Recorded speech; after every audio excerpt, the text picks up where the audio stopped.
Recording by Thomas Copeland. The Sea Lady by G.Wells. Chapter the 7th. The Crisis. 1. The crisis came about a week from that time. I say about because of Melville's conscientious inexactness in these matters. And so far as the crisis goes, I seem to get Melville at his best.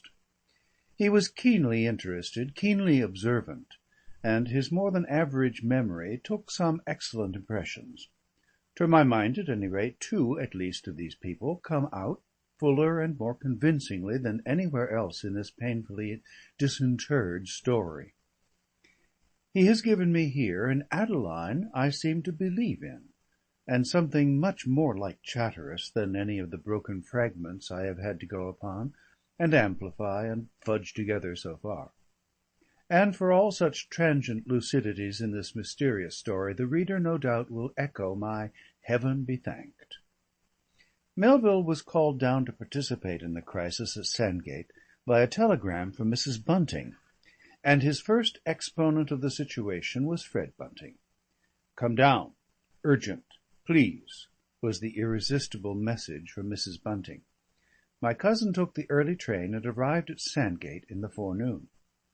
He was told that Mrs. Bunting was upstairs with Miss Glendower, and that she implored him to wait until she could leave her charge. "Miss Glendower not well, then?" said Melville. "No, sir, not at all well," said the housemaid, evidently awaiting a further question. "Where are the others?" he asked casually. "The 3 younger young ladies had gone to Hythe," said the housemaid, with a marked omission of the Sea Lady. Melville has an intense dislike of questioning servants on points at issue, so he asked nothing at all concerning Miss Waters. This general absence of people from the room of familiar occupation conveyed the same suggested warning of crisis as the telegram. The housemaid waited an instant longer and withdrew. He stood for a moment in the drawing-room, and then walked out upon the veranda. He perceived a richly caparisoned figure advancing towards him. It was Fred Bunting. He had been taking advantage of the general desertion of home to bathe from the house. He was wearing an umbrageous white cotton hat and a striped blanket, and a more aggressively manly pipe than any fully adult male would ever dream of smoking hung from the corner of his mouth. "Hello," he said. "The mater sent for you?" Melville admitted the truth of this theory. "There's ructions," said Fred, and removed the pipe. The act offered conversation. "Where's Miss Waters?" "Gone." "Back?" "Lord, no. Catch her. She's gone to Lummidge's Hotel with her maid. Took a suite." "Why, the mater made a row with her." "Whatever for?" "Harry." My cousin stared at the situation. "It broke out," said Fred. "What broke out?" "The row. Harry's gone daft on her, Addy says." "On Miss Waters?" "Rather. Moony. Didn't care for his electioneering, didn't care for his ordinary nourishment. Loose ends. Didn't mention it to Adeline, but she began to see it. Asked questions. Next day, went off. London. She asked what was up. 3 days' silence. Then wrote to her." Fred intensified all this by raising his eyebrows, pulling down the corners of his mouth, and nodding portentously. "Eh?" he said, and then, to make things clearer, "wrote a letter." "He didn't write to her about Miss Waters?" "Don't know what he wrote about. Don't suppose he mentioned her name, but I dare say he made it clear enough. All I know is that everything in the house felt like elastic pulled tighter than it ought to be for 2 whole days, everybody in a sort of complicated twist, and then there was a snap. All that time Addy was writing letters to him and tearing 'em up, and no one could quite make it out. Everyone looked blue except the Sea Lady. She kept her own lovely pink. And at the end of that time the mater began asking things. Adeline chucked writing, gave the mater half a hint. Mater took it all in an instant, and the thing burst. Miss Glendower didn't. No, the mater did. Put it pretty straight, too, as the mater can. She didn't deny it. Said she couldn't help herself, and that he was as much hers as Adeline's. I heard that, said Fred, shamelessly.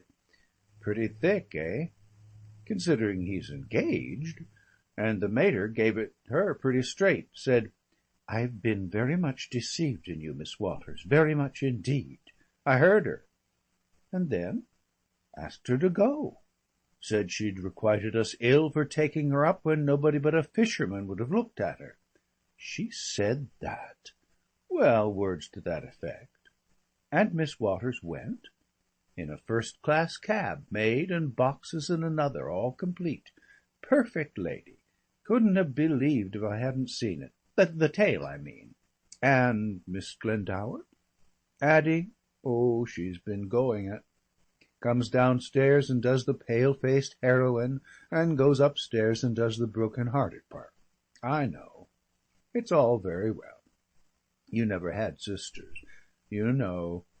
Fred held his pipe elaborately out of the way and protruded his face to a confidential nearness. I believe they half like it, said Fred, in a confidential half-whisper. Such a go, you know. Mabel pretty near as bad, and the girls, all making the very most they can of it. Me, I think Chatteris was the only man alive to hear 'em. I couldn't get up emotion as they do, if my feet were being flayed. Cheerful home, eh? For holidays. Where's the principal gentleman? Asked Melville, a little grimly. In London? Unprincipled gentleman, I call him, said Fred. He's stopping down here at the Metropole. Stuck. Down here? Stuck? Rather. Stuck and set about. My cousin tried for sidelights. What's his attitude? He asked. Slump, said Fred, with intensity. This little blow-off has rather astonished him, he explained. When he wrote to say that the election didn't interest him for a bit, but he hoped to pull around. You said you didn't know what he wrote. I do that much, said Fred. He no more thought they'd have spotted that it meant Miss Waters than a baby. But women are so thundering sharp, you know. They're born spotters. How it'll all end. But why has he come to the Metropole? Middle of the stage, I suppose, said Fred. What's his attitude? Says he's going to see Adeline and explain everything, and doesn't do it. Puts it off. And Adeline, as far as I can gather, says that if he doesn't come down soon, she's hanged if she'll see him, much as her heart may be broken and all that, if she doesn't. You know. Naturally, said Melville, rather inconsecutively. And he doesn't? Doesn't stir. Does he see the other lady?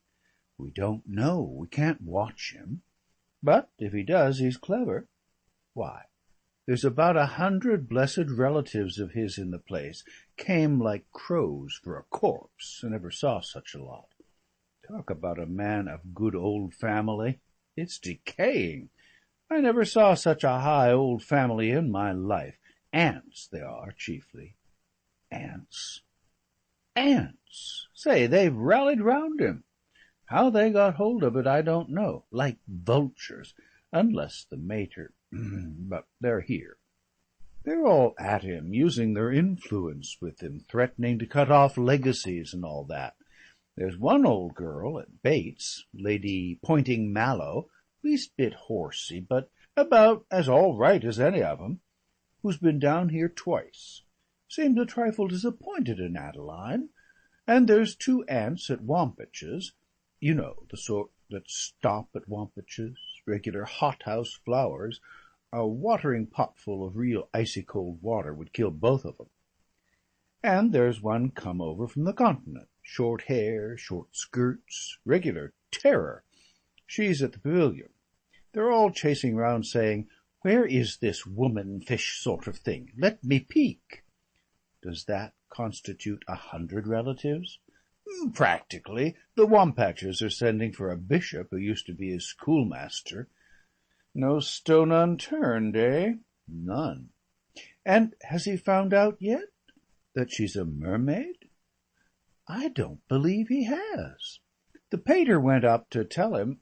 Of course he was a bit out of breath and embarrassed, and Chatteris cut him down. "At least let me hear nothing against her," he said. And the pater took that and came away. Good old pater, eh? And the aunts?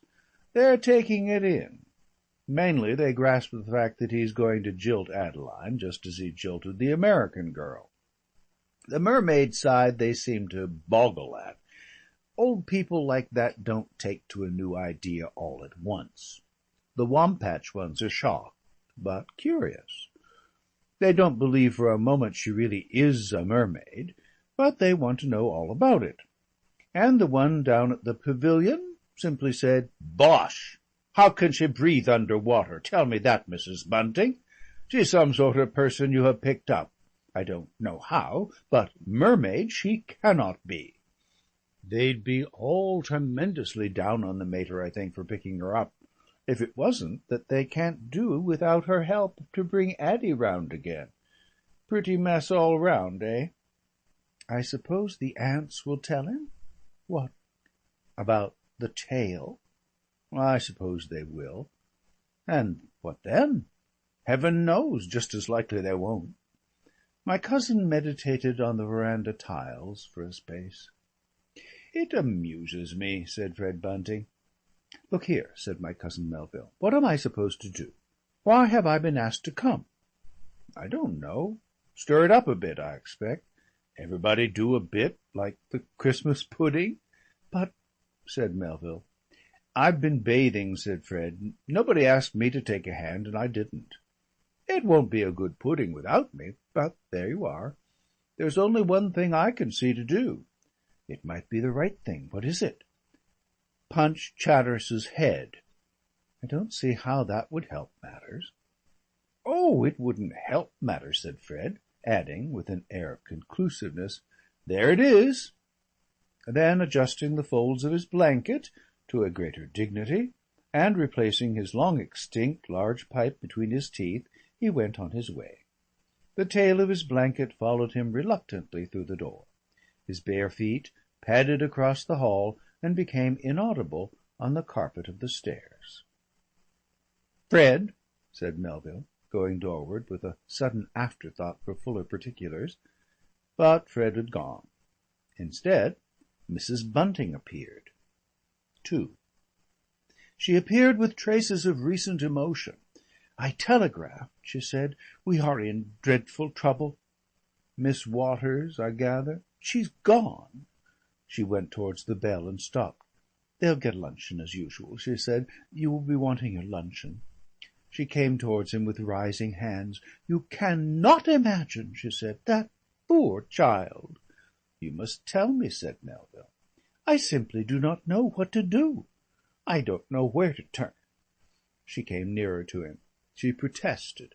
"All that I did, Mr. Melville, I did for the best. I saw there was trouble. I could see that I had been deceived, and I stood it as long as I could. I had to speak at last." My cousin, by leading questions and interrogative silences, developed her story a little. "And every one," she said, "blames me. Every one." "Everybody blames everybody who does anything in affairs of this sort," said Melville. "You mustn't mind that." "I'll try not to," she said bravely. "You know, Mr. Melville." He laid his hand on her shoulder for a moment. "Yes," he said, very impressively. And I think Mrs. Bunting felt better. "We all look to you," she said. "I don't know what I should do without you." "That's it," said Melville. "How do things stand? What am I to do?" "Go to him," said Mrs. Bunting, "and put it all right." "But suppose " began Melville doubtfully. "Go to her. Make her see what it would mean for him and all of us." He tried to get more definite instructions. "Don't make difficulties," implored Mrs. Bunting. "Think of that poor girl upstairs. Think of us all." "Exactly," said Melville, thinking of Chatteris and staring despondently out of the window. "Bunting, I gather—" "It is you or no one," said Mrs. Bunting, sailing over his unspoken words. Fred is too young, and Randolph, he's not diplomatic. He hectors." "Does he?" exclaimed Melville. "You should see him abroad. Often, many times, I have had to interfere. No, it is you. You know Harry so well. He trusts you. You can say things to him no one else could say." "That reminds me. Does he know—" "We don't know. How can we know? We know he is infatuated, that is all. He is up there in Folkestone, and she is in Folkestone, and they may be meeting." My cousin sought counsel with himself. "Say you will go," said Mrs. Bunting, with a hand upon his arm. "I'll go," said Melville, "but I don't see what I can do." And Mrs. Bunting clasped his hand in both of her own plump, shapely hands, and said she knew all along that he would, and that for coming down so promptly to her telegram she would be grateful to him so long as she had a breath to draw, and then she added, as if it were part of the same remark, that he must want his luncheon. He accepted the luncheon proposition in an incidental manner, and reverted to the question in hand. "Do you know what his attitude—" "He has written only to Addy." "It isn't as if he had brought about this crisis?" "It was Addy. He went away, and something in his manner made her write and ask him the reason why. So soon as she had his letter saying he wanted to rest from politics for a little, that somehow he didn't seem to find the interest in life he thought it deserved, she divined everything." "Everything?" "Yes, but just what is everything?" "That she had led him on." "Miss Waters?" "Yes." My cousin reflected. So that was what they considered to be everything. "I wish I knew just where he stood," he said at last, and followed Mrs. Bunting luncheonward. In the course of that meal, which was tête-à-tête, it became almost unsatisfactorily evident what a great relief Melville's consent to interview Chatteris was to Mrs. Bunting. Indeed, she seemed to consider herself relieved from the greater portion of her responsibility in the matter, since Melville was bearing her burden. She sketched out her defence against the accusations that had no doubt been levelled at her, explicitly and implicitly. "How was I to know?" she asked, and she told over again the story of that memorable landing, but with new extenuating details. It was Adeline herself who had cried first, "She must be saved." Mrs. Bunting made a special point of that. "And what else was there for me to do?" she asked. And as she talked, the problem before my cousin assumed graver and yet graver proportions. He perceived more and more clearly the complexity of the situation with which he was entrusted. In the first place, it was not at all clear that Miss Glendower was willing to receive back her lover except upon terms. And the Sea Lady, he was quite sure, did not mean to release him from any grip she had upon him. They were preparing to treat an elemental struggle as if it were an individual case. It grew more and more evident to him how entirely Mrs. Bunting overlooked the essentially abnormal nature of the Sea Lady, how absolutely she regarded the business as a mere everyday vacillation, a commonplace outbreak of that jilting spirit which dwells, covered deep perhaps, but never entirely eradicated, in the heart of man. And how confidently she expected him, with a little tactful remonstrance and pressure, to restore the status quo ante. As for Chatteris, Melville shook his head at the cheese and answered Mrs. Bunting abstractedly. 3. "She wants to speak to you," said Mrs. Bunting, and Melville, with a certain trepidation, went upstairs. He went up to the big landing with the seats, to save Adeline the trouble of coming down. She appeared dressed in a black and violet tea-gown with much lace, and her dark hair was done with a simple carefulness that suited it. She was pale, and her eyes showed traces of tears, but she had a certain dignity that differed from her usual bearing, in being quite unconscious. She gave him a limp hand and spoke in an exhausted voice. "You know all?" she asked. "All the outline, anyhow." "Why has he done this to me?" Melville looked profoundly sympathetic through a pause. "I feel," she said, "that it isn't coarseness." "Certainly not," said Melville. "It is some mystery of the imagination that I cannot understand. I should have thought his career, at any rate, would have appealed."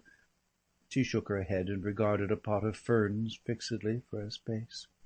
"He has written to you?" asked Melville. "3 times," she said, looking up. Melville hesitated to ask the extent of that correspondence, but she left no need for that. "I had to ask him," she said. "He kept it all from me, and I had to force it from him before he would tell." "Tell?" said Melville. "What?" "What he felt for her and what he felt for me." "But did he?" "He has made it clearer. But still, even now no, I don't understand." She turned slowly and watched Melville's face as she spoke. "You know, Mr. Melville, that this has been an enormous shock to me. I suppose I never really knew him. I suppose I idealised him.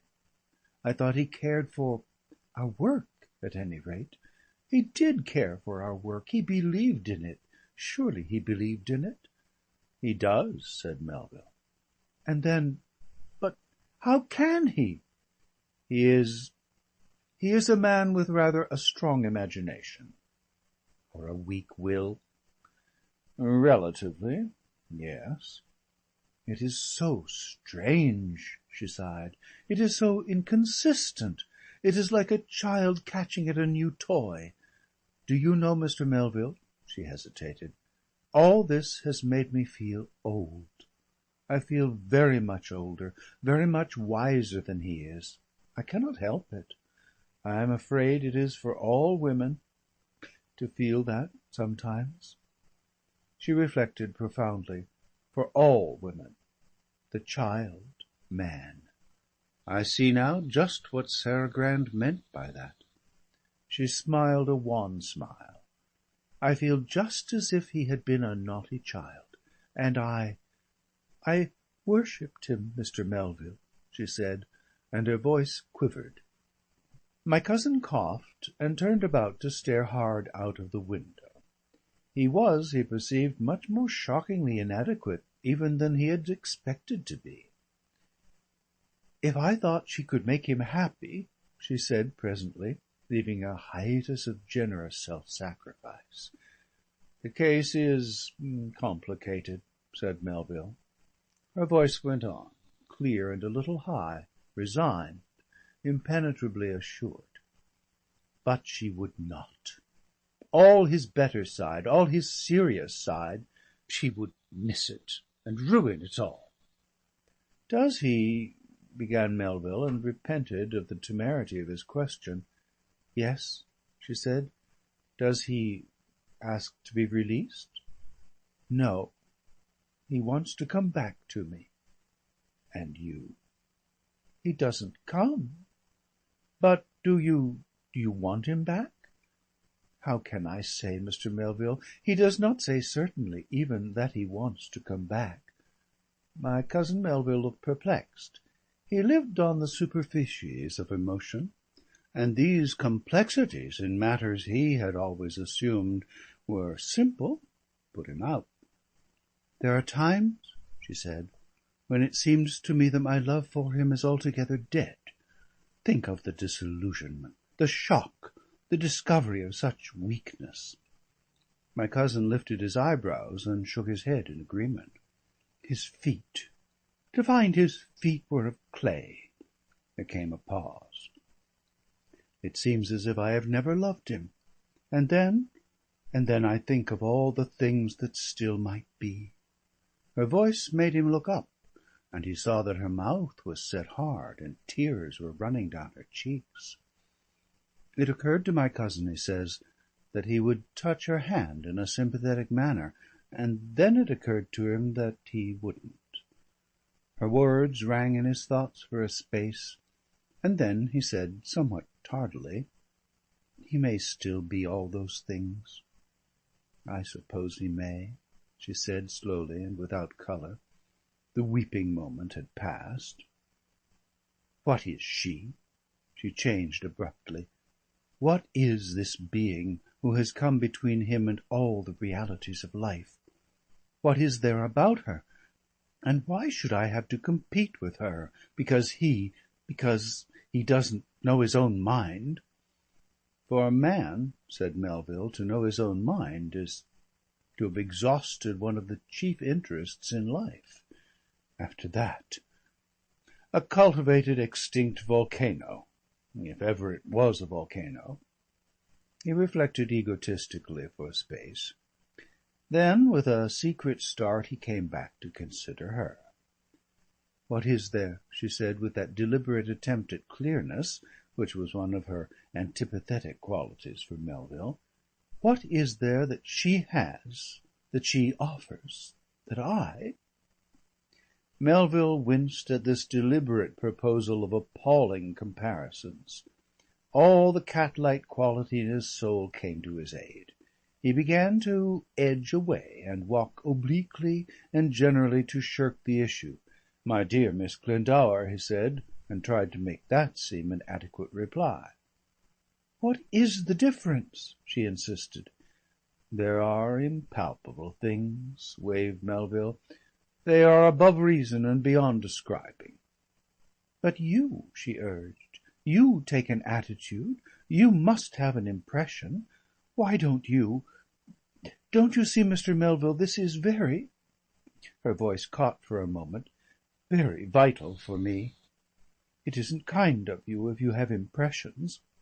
I'm sorry, Mr. Melville, if I seem to be trying to get too much from you. I want to know." It came into Melville's head for a moment that this girl had something in her, perhaps, that was just a little beyond his former judgments. "I must admit I have a sort of impression," he said. "You are a man. You know him. You know all sorts of things, all sorts of ways of looking at things I don't know. If you could go so far as to be frank—" "Well," said Melville, and stopped. She hung over him, as it were, as a tense silence. "There is a difference," he admitted, and still went unhelped. "How can I put it? I think in certain ways you contrast with her in a way that makes things easier for her. He has—I know the thing sounds like cant, only, you know, he doesn't plead it in defence. He has a temperament to which she sometimes appeals more than you do." "Yes, I know, but how?" "Well, tell me." "You are austere. You are restrained. Life, for a man like Chatteris, is schooling. He has something perhaps more worth having than most of us have, but I think at times it makes life harder for him than it is for a lot of us. Life comes at him with limitations and regulations. He knows his duty well enough, and you mustn't mind what I say too much, Miss Glendower. I may be wrong." "Go on," she said. "Go on." "You are too much the agent general of his duty." "But surely—" "What else? I talked to him in London, and then I thought he was quite in the wrong. Since that I've thought all sorts of things. Even that you might be in the wrong, in certain minor things." "Don't mind my vanity now," she cried. "Tell me. You see, you have defined things very clearly. You have made it clear to him what you expect him to be and what you expect him to do. It is like having built a house in which he is to live. For him, to go to her is like going out of a house, a very fine and dignified house, I admit, into something larger, something adventurous and incalculable. She has an air of being natural. She is as lax and lawless as the sunset. She is as free and familiar as the wind. She doesn't, if I may put it in this way, she doesn't love and respect him when he is this, and disapprove of him highly when he is that. She takes him altogether. She has the quality of the open sky, of the flight of birds, of deep tangled places. She has the quality of the high sea. That, I think, is what she is for him. She is the great outside. You have the quality—" He hesitated. "Go on," she insisted. "Let us get the meaning." "Of an edifice."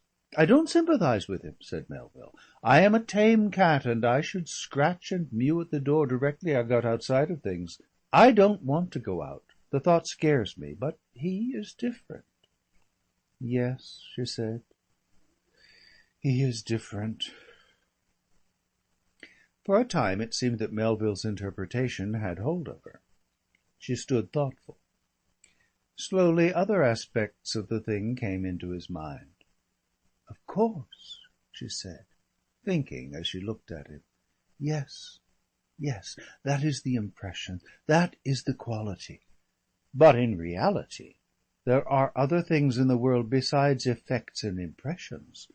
After all, that is an analogy. It is pleasant to go out of houses and dwellings into the open air, but most of us, nearly all of us, must live in houses." "Decidedly," said Melville. "He cannot. What can he do with her? How can he live with her? What life could they have in common?" "It's a case of attraction," said Melville, "and not of plans." "After all," she said, "he must come back, if I let him come back. He may spoil everything now.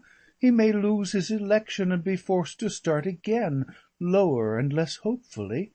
He may tear his heart to pieces." She stopped at a sob. "Miss Glendower," said Melville abruptly, "I don't think you quite understand." "Understand what?" "You think he cannot marry this being who has come among us." "How could he?" "No, he couldn't. You think his imagination has wandered away from you to something impossible, that generally, in an aimless way, he has cut himself up for nothing and made an inordinate fool of himself, and that it's simply a business of putting everything back into place again."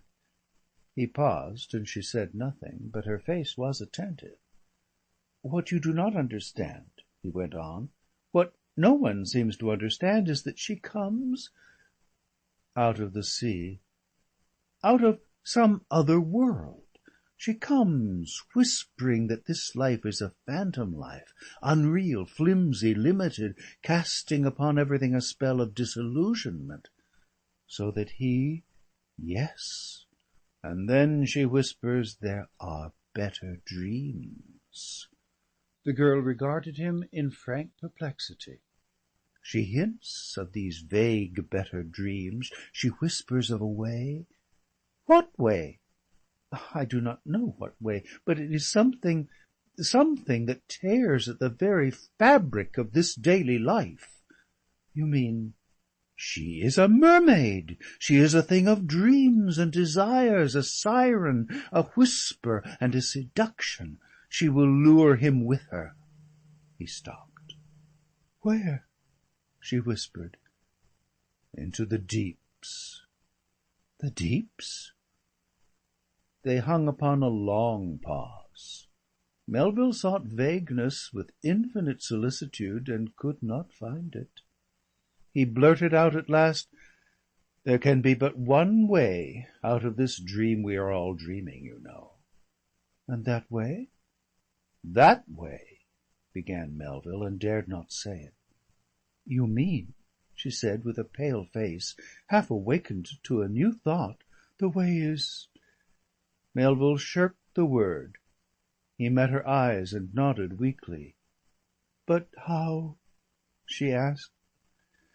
"At any rate," he said hastily, seeking some palliative phrase, "at any rate, if she gets him, this little world of yours There will be no coming back for him, you know." "No coming back?" she said. "No coming back," said Melville. "But are you sure?" she doubted. "Sure that it is so?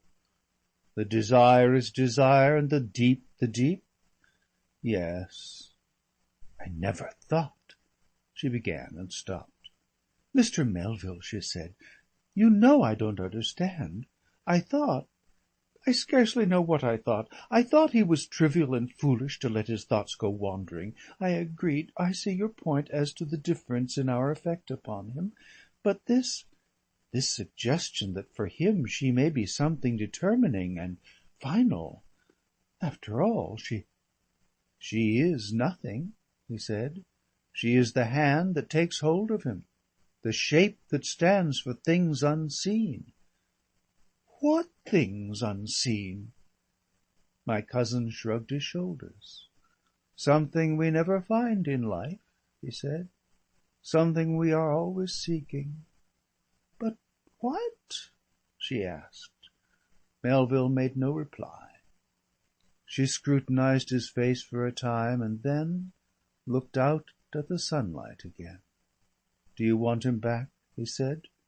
"I don't know." "Do you want him back?" "I feel as if I had never wanted him before." "And now?" "Yes. But if he will not come back?"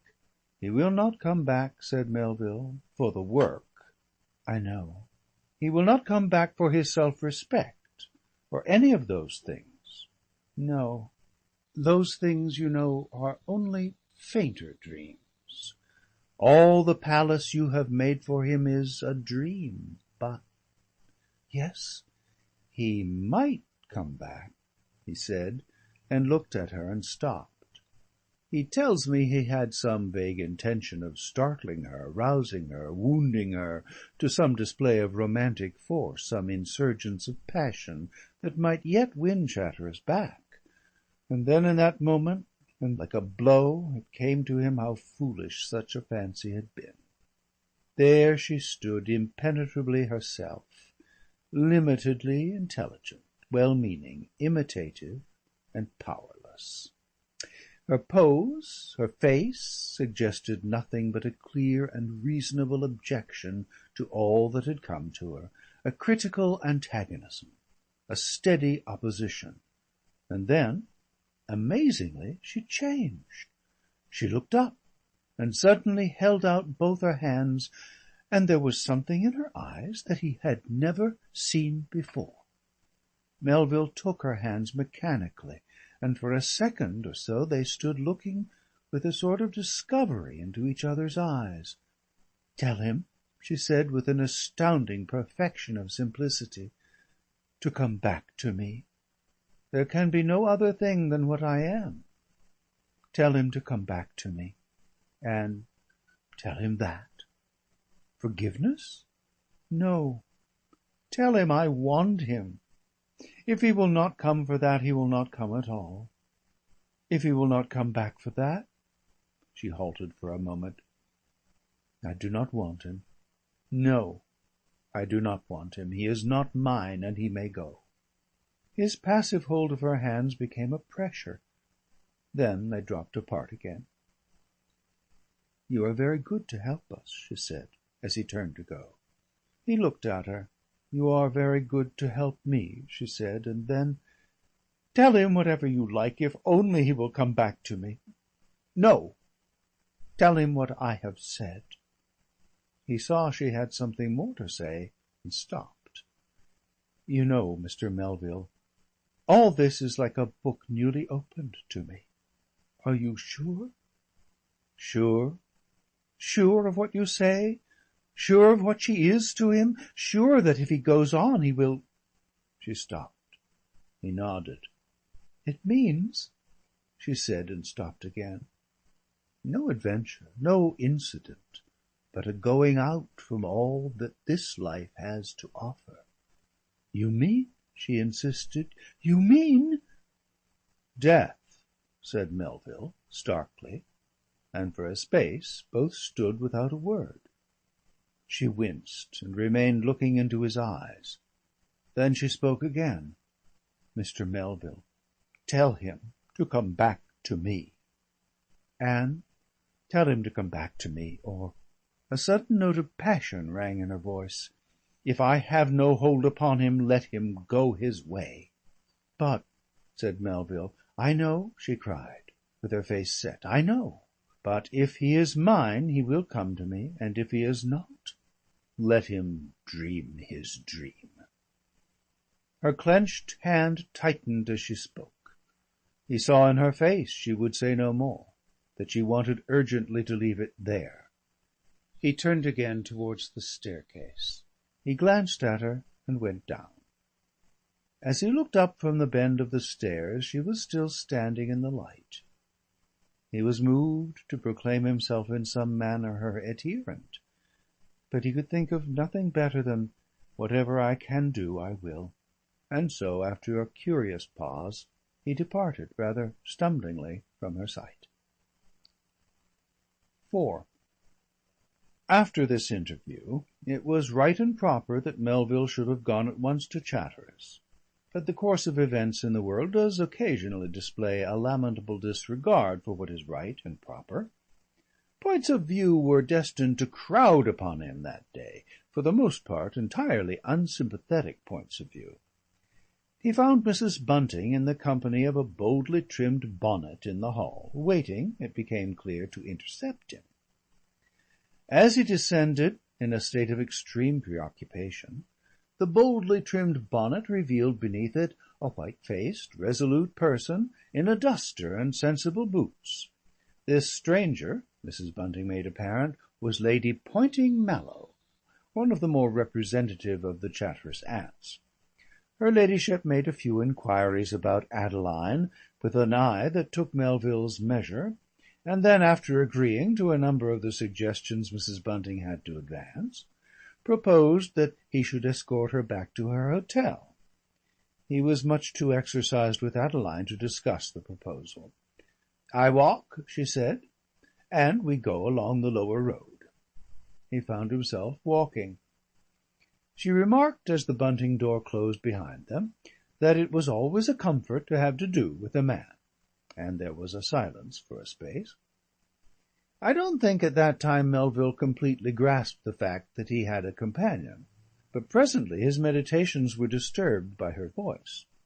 He started. "I beg your pardon," he said. "That Bunting woman is a fool," repeated Lady Poynting Mallow. There was a slight interval for consideration. "She's an old friend of mine," said Melville.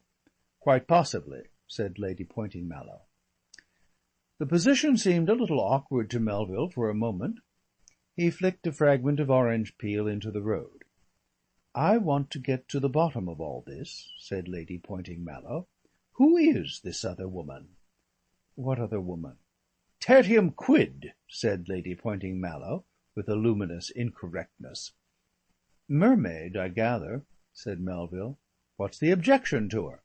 "Tail." "Fin and all?" "Complete." "You're sure of it?" "Certain." "How do you know?" "I'm certain," repeated Melville, with a quite unusual testiness. The lady reflected.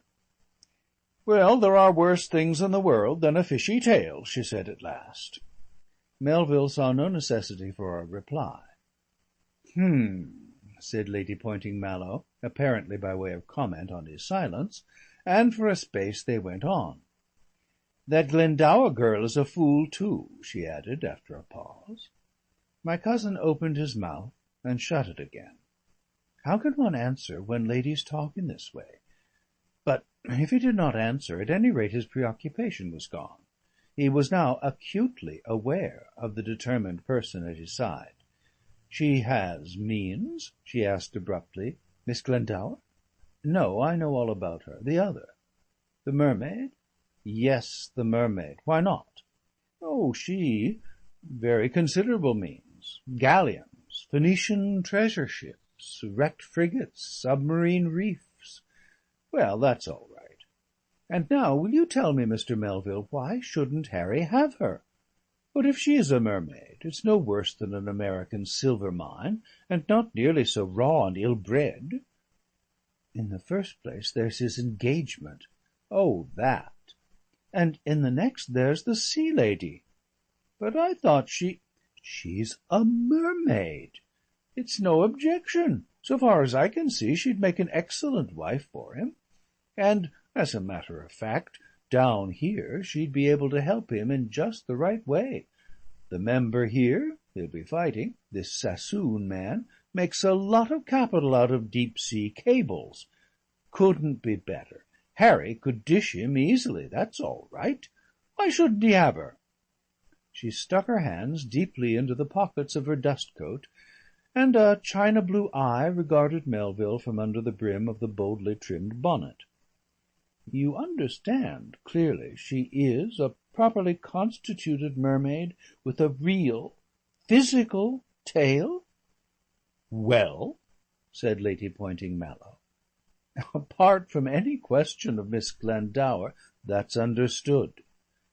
I think that such a marriage would be impossible." "Why?" "My cousin played round the question. She's an immortal, for example, with a past. Simply makes her more interesting." Melville tried to enter into her point of view.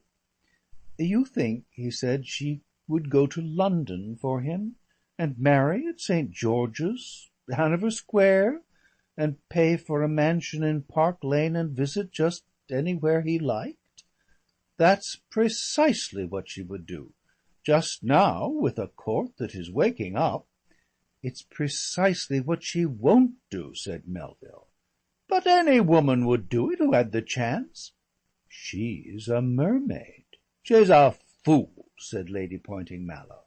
"She doesn't even mean to marry him. It doesn't enter into her code."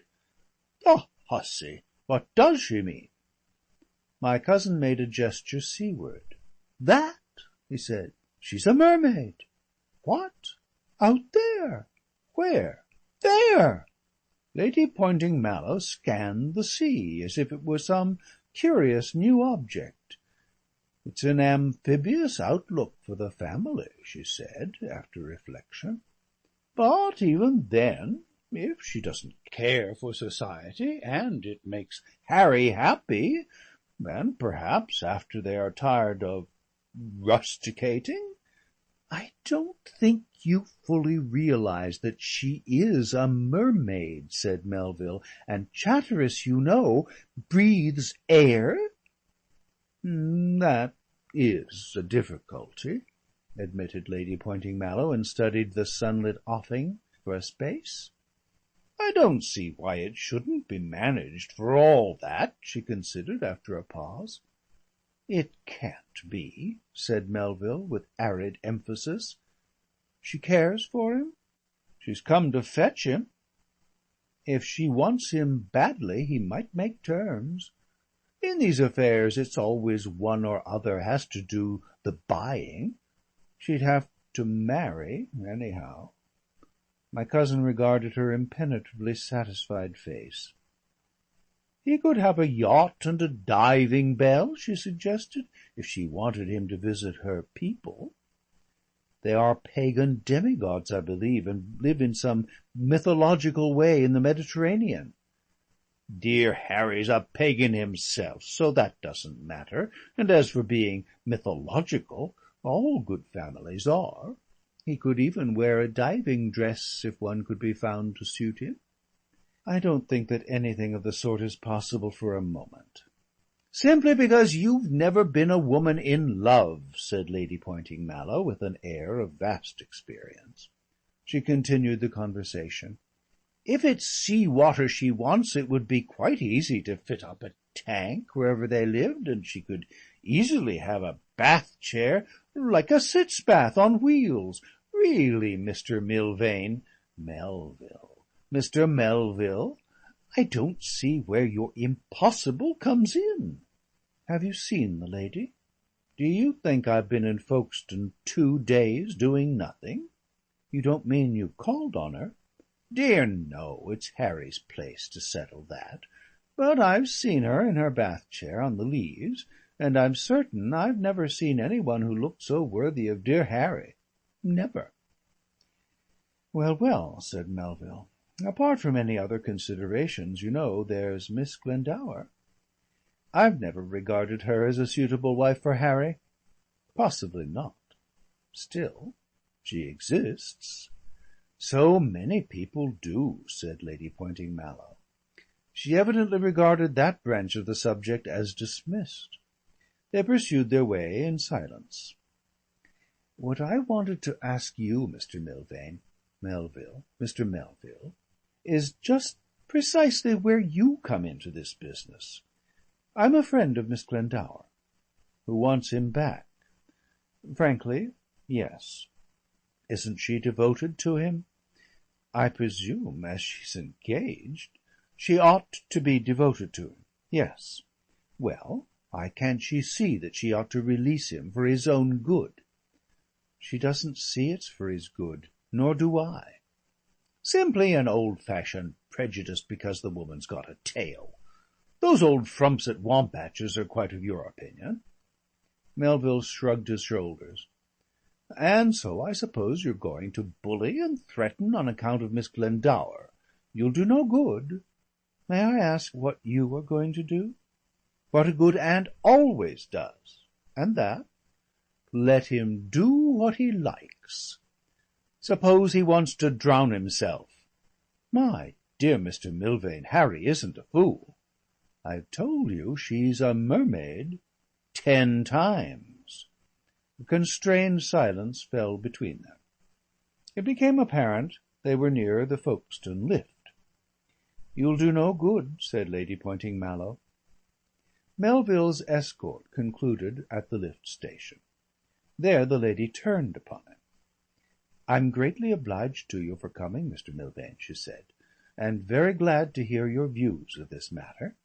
It's a peculiar business, but I hope we're sensible people.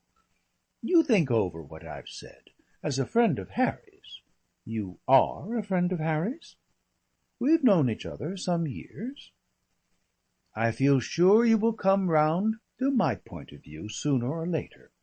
It is so obviously the best thing for him. There's Miss Glendower. If Miss Glendower is a womanly woman, she will be ready to make any sacrifice for his good." And with that they parted. In the course of another minute Melville found himself on the side of the road opposite the lift station, regarding the ascending car. The boldly trimmed bonnet, vivid, erect, assertive, went gliding upward, a perfect embodiment of sound common sense. His mind was lapsing once again into disorder. He was stunned, as it were, by the vigour of her ladyship's view. Could any one not absolutely right be quite so clear and emphatic? And if so, what became of all that oppression of foreboding, that sinister promise of an escape, that whisper of other dreams that had dominated his mind only a short half-hour before? He turned his face back to Sandgate, his mind a theatre of warring doubts. Quite vividly he could see the Sea Lady as Lady Poynting Mallow saw her, as something pink and solid and smart and wealthy, and indeed quite abominably vulgar, and yet quite as vividly he recalled her as she had talked to him in the garden, her face full of shadows, her eyes of deep mystery, and the whisper that made all the world about him no more than a flimsy thin curtain before vague and wonderful, and hitherto quite unsuspected things. 5. Chatteris was leaning against the railings. He started violently at Melville's hand upon his shoulder. They made awkward greetings. "The fact is," said Melville, I have been asked to talk to you."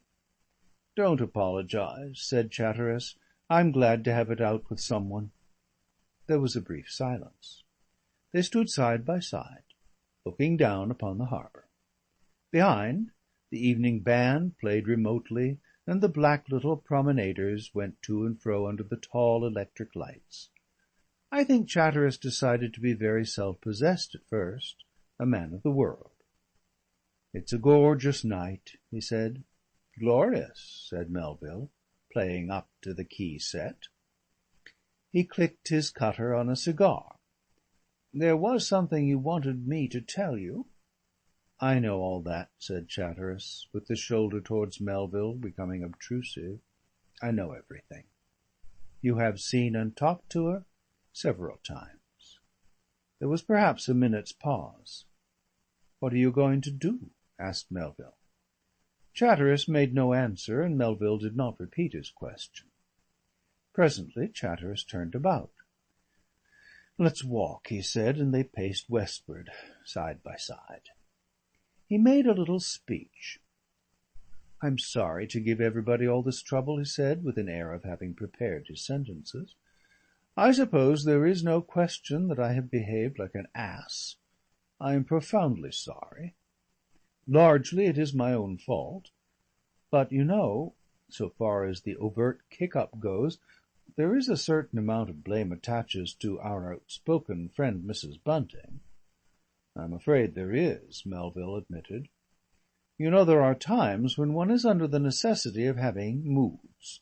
It doesn't help them to drag them into general discussion. The mischief's done. You know, Adeline seems to have objected to the presence of this Sea Lady at a very early stage. Mrs. Bunting overruled her. Afterwards, when there was trouble, she seems to have tried to make up for it." "I didn't know Miss Glendower had objected." "She did. She seems to have seen ahead." Chatteris reflected. "Of course, all that doesn't excuse me in the least. But it's a sort of excuse for your being dragged into this bother." He said something less distinctly about a stupid bother and private affairs. They found themselves drawing near the band and already on the outskirts of its territory of votaries. Its cheerful rhythms became insistent. The canopy of the stand was a focus of bright light. Music stands and instruments sent out beams of reflected brilliance, and a luminous red conductor in the midst of the lantern guided the rat-a-too-tat of a popular air. Voices, detached fragments of conversation, came to our talkers and mingled impertinently with their thoughts. "I wouldn't have no truck with them, not after that," said a young person to her friend. "Let's get out of this," said Chatteris abruptly. They turned aside from the high path of the Leas to the head of some steps that led down the declivity. In a few moments it was as if those imposing fronts of stucco, those many-windowed hotels, the electric lights on the tall masts, the bandstand and miscellaneous holiday British public, had never existed. It is one of Folkestone's best effects, that black quietness under the very feet of a crowd. They no longer heard the band even. Only a remote suggestion of music filtered to them over the brow. The black-treed slopes fell from them to the surf below, and out at sea were the lights of many ships. Away to the westward, like a swarm of fireflies, hung the lights of Hythe. The two men sat down on a vacant seat in the dimness. For a time neither spoke. Chatteris impressed Melville with an air of being on the defensive.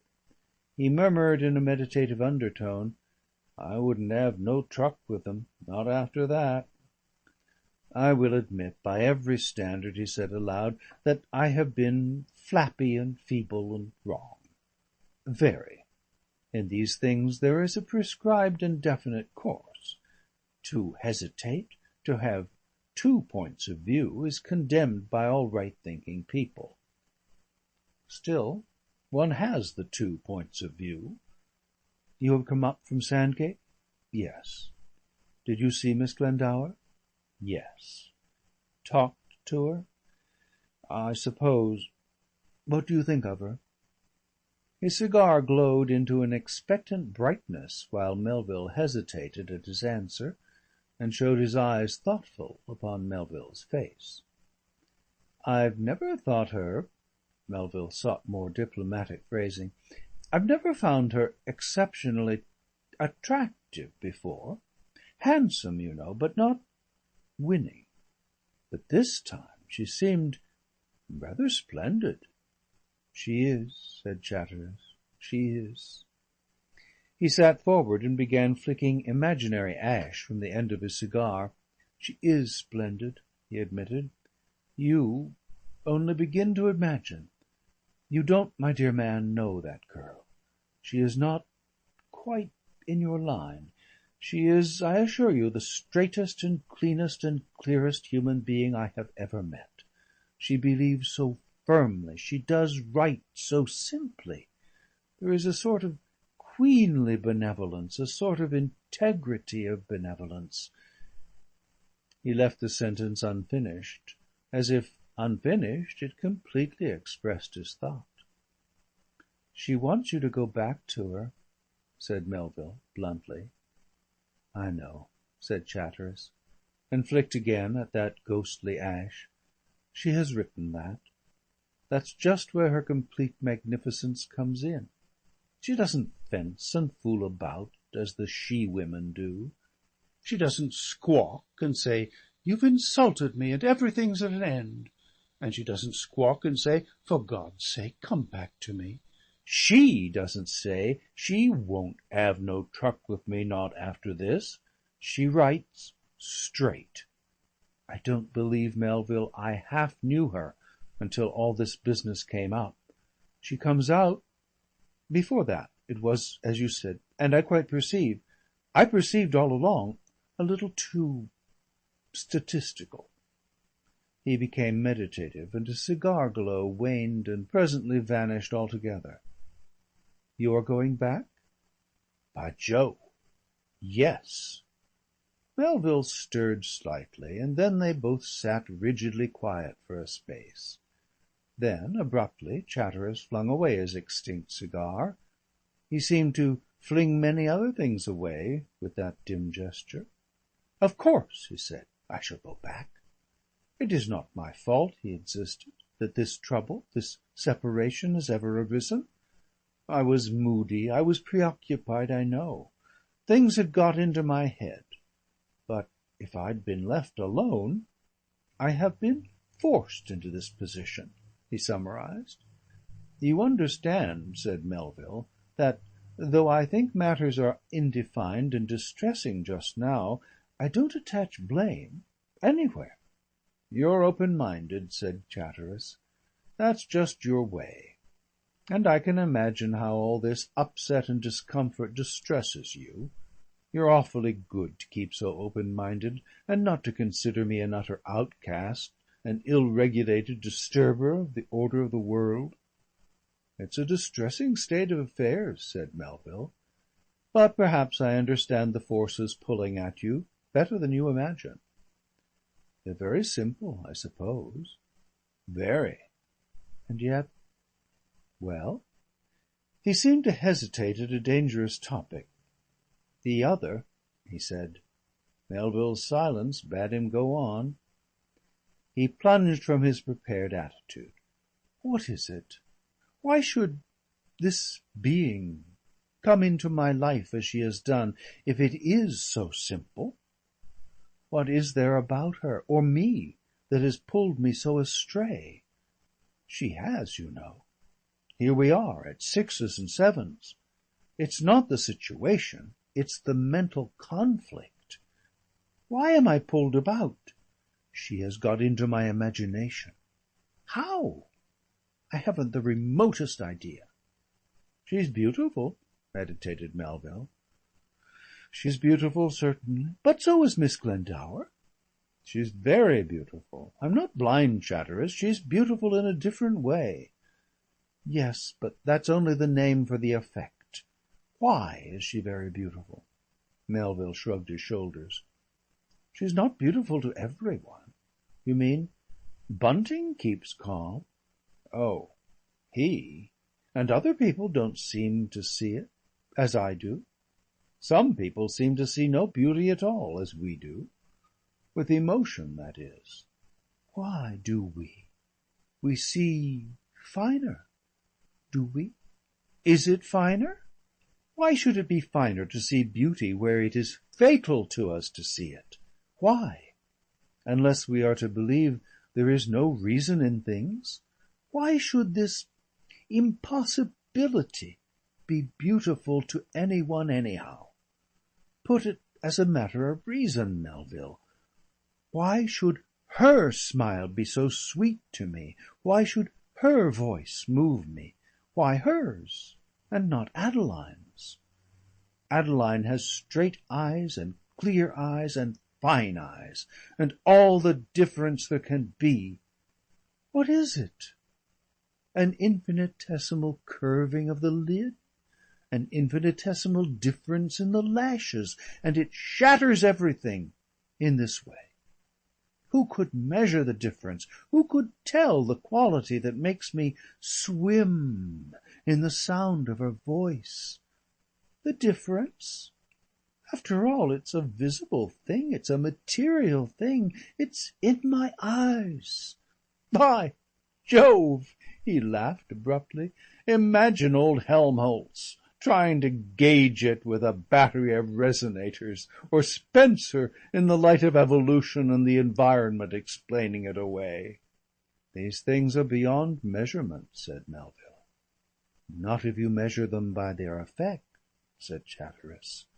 And anyhow, why do they take us? That is the question I can't get away from just now.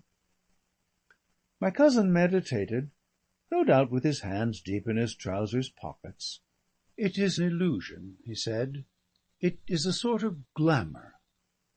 After all, look at it squarely. What is she? What can she give you? She promises you vague somethings. She is a snare. She is deception. She is the beautiful mask of death. Yes, said Chatteris. I know. And then again, I know. There is nothing for me to learn about that, he said. But why? Why should the mask of death be beautiful? After all, we get our duty by good hard reasoning. Why should reason and justice carry everything? Perhaps, after all, there are things beyond our reason. Perhaps, after all, desire has a claim on us?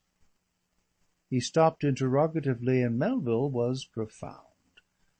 I think, said my cousin at last, desire has a claim on us. Beauty, at any rate. I mean, he explained, we are human beings. We are matter with minds growing out of ourselves. We reach downward into the beautiful wonderland of matter, and upward to something. He stopped from sheer dissatisfaction with the image. In another direction, anyhow, he tried feebly. He jumped at something that was not quite his meaning. Man is a sort of halfway house. He must compromise. As you do? Well, yes, I try to strike a balance.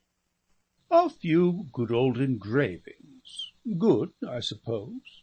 A little luxury in furniture and flowers. A few things that come within your means. Art, in moderation. And a few kindly acts of the pleasanter sort. A certain respect for truth. Duty, also in moderation. Eh? It's just that even balance that I cannot contrive.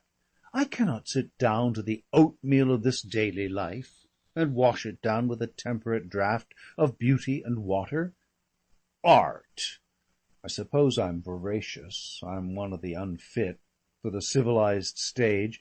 I've sat down once, I've sat down twice, to perfectly sane, secure, and reasonable things.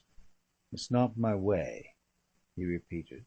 It's not my way. Melville, I think, said nothing to that. He was distracted from the immediate topic by the discussion of his own way of living. He was lost in egotistical comparisons. No doubt he was on the verge of saying, as most of us would have been under the circumstances, I don't think you quite understand my position. But after all, what is the good of talking in this way? Exclaimed Chatteris abruptly. I am simply trying to elevate the whole business by dragging in these wider questions. It's justification, when I didn't mean to justify. I have to choose between life with Adeline and this woman out of the sea, who is death. How do I know she is death?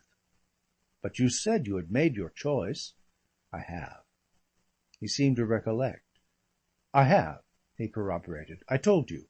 I am going back to see Miss Glendower to-morrow." Yes. He recalled further portions of what I believe was some prepared and ready-phrased decision, some decision from which the conversation had drifted. "The need of my life is discipline, the habit of persistence, of ignoring side issues and wandering thoughts. Discipline and work. Work, if you like to put it so. It's the same thing. The trouble so far has been I haven't worked hard enough. I've stopped to speak to the woman by the wayside. I've paltered with compromise, and the other thing has caught me. I've got to renounce it, that is all." "It isn't that your work is contemptible."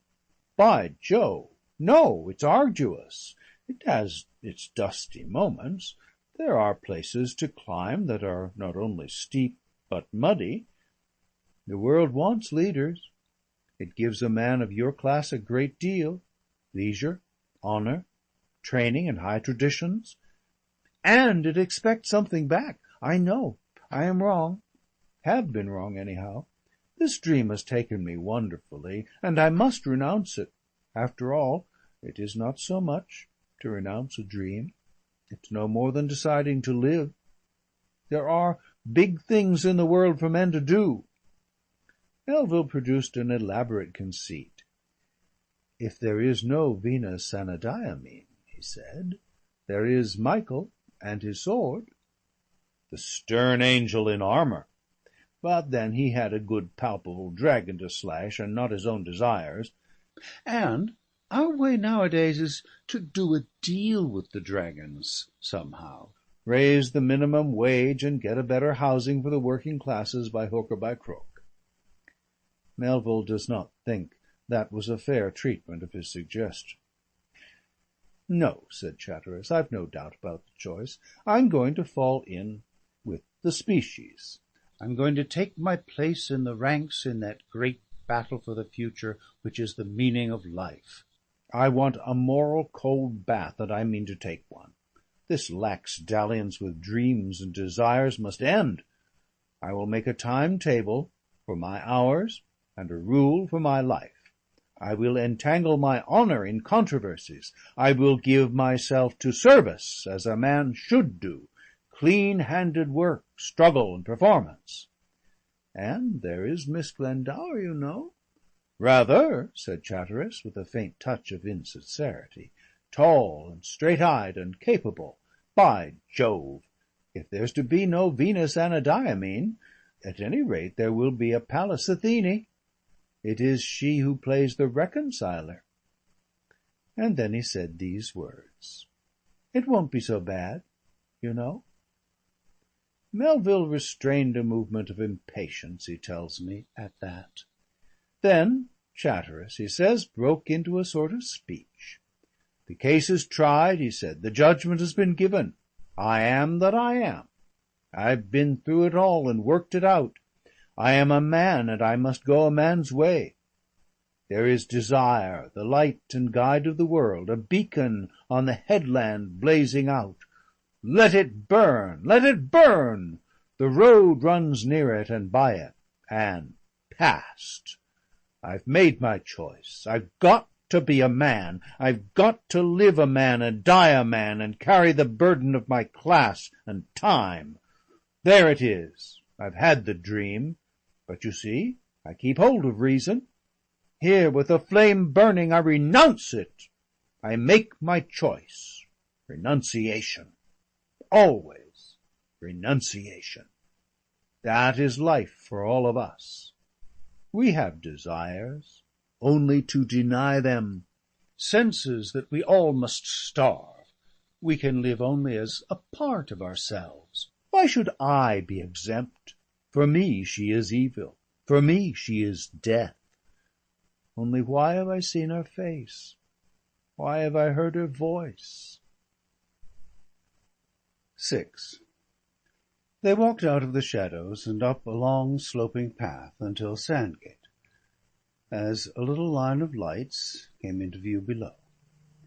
Presently they came out upon the brow and walked together, the pan playing with a remote and sweetening indistinctness far away behind them, towards the cliff at the end.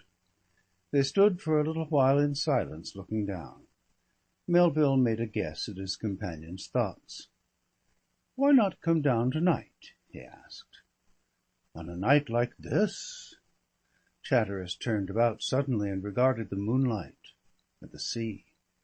He stood quite still for a space, and that cold white radiance gave an illusory strength and decision to his face. "No," he said at last, and the word was almost a sigh. "Go down to the girl below there. End the thing. She will be there, thinking of you." "No," said Chatteris, "no." "It's not 10 yet." Melville tried again. Chatteris thought. "No," he answered, "not tonight. Tomorrow, in the light of every day." "I want a good grey honest day," he said, "with a southwest wind. These still, soft nights. How can you expect me to do anything of that sort tonight?"